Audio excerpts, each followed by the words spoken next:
법원의 접근금지 명령이 끝난 지 일주일. 그 공백을 파고든 폭력이 한 사람의 삶을 멈춰 세웠습니다. 사건은 2025년 6월 19일 오후 4시 30분쯤 인천 부평구 부평동의 한 오피스텔 현관 앞에서 벌어졌습니다. 중국 국적의 60대 남성은 별거 중이던 아내를 찾아가 흉기로 여러 차례 공격했고 아내는 119구급대에 의해 병원으로 옮겨졌지만 끝내 숨졌습니다. 인근 주민의 신고로 경찰이 출동했고 남성은 사건 당일 현장에서 체포됐습니다. 남성에게는 이미 법원의 임시조치가 내려져 있었습니다. 가정폭력 사건으로 지난해 12월 피해자 100m 이내 접근금지와 연락 제한이 적용됐고 조치 기간은 2025년 6월 12일 종료됐습니다. 하지만 제한이 풀리자 그는 다시 아내의 거처를 찾아갔습니다. 수사 과정에서는 범행 사흘 전과 전날에도 주거지를 찾았던 정황이 거론됐고 집 비밀번호가 바뀐 것을 확인한 뒤 분노했다고 진술한 것으로 전해졌습니다. 피해자는 사건 당일에도 경찰서를 찾아 스마트워치 지급과 CCTV 설치 등을 문의하며 보호를 요청했습니다. 그러나 절차가 진행되는 사이 현장에서는 단 몇 분, 단 하루가 생사를 가르는 시간이 됐습니다.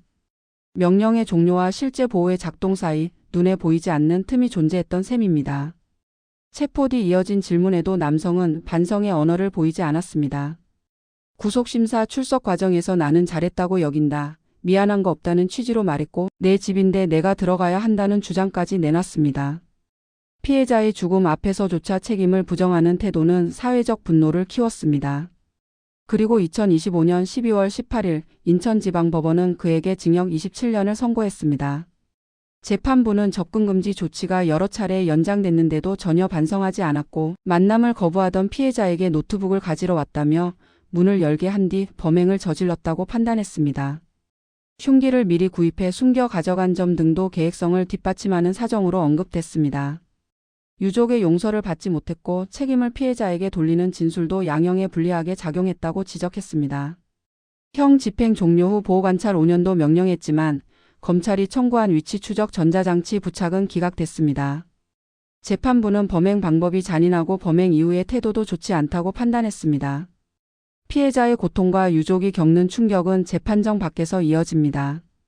가정폭력 신고 이후에도 안전이 확정되지 않는 현실을 보여줍니다. 이번 사건은 제도가 끝나는 순간 피해자가 다시 위험에 노출될 수 있다는 현실을 드러냅니다.